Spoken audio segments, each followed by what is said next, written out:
तो अब हम लोग एक टॉपिक पे चर्चा कर रहे हैं कि बार बार एम्ब्रियो डाला जा रहा है और उसका इम्प्लांटेशन नहीं हो पा रहा है। तो जैसा कि मैंने बताया कि किसी भी पेड़ को लगाने के लिए बीज आपका बिल्कुल परफेक्ट होना चाहिए। आपकी जो सॉइल है, जो एंडोमेट्रियम है, वो बिल्कुल परफेक्ट होनी चाहिए। और अगर ज़रूरत पड़े तो उसमें थोड़ा सा फर्टिलाइज़र भी डालने की बहुत ज़रूरत होती है, जो कि हम लोग ड्रग के रूप में लेते हैं। तो एम्ब्रियो अगर फेल कर रहा है तो पहले तो आप एम्ब्रियो की टेस्टिंग कराइए, कहीं इसका कैरियोटाइपिंग में कोई प्रॉब्लम तो नहीं है, एनोप्लाइडी तो नहीं आ रही है। अगर एनोप्लाइड एम्ब्रियो आप बार बार ट्रांसफ़र कर रहे हैं तो वो ज़रूर ही फेल होगा।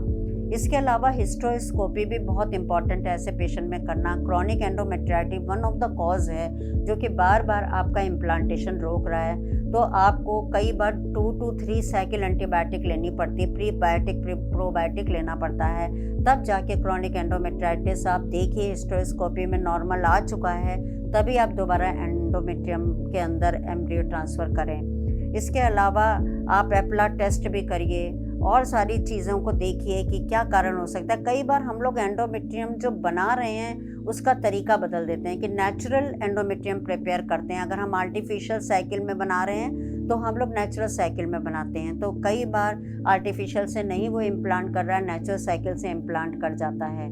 और प्रोजेस्टेरोन का तो बहुत बड़ा रोल है, आपको मालूम ही है कि प्रोजेस्टेरोन का सपोर्ट देना बहुत ज़रूरी है।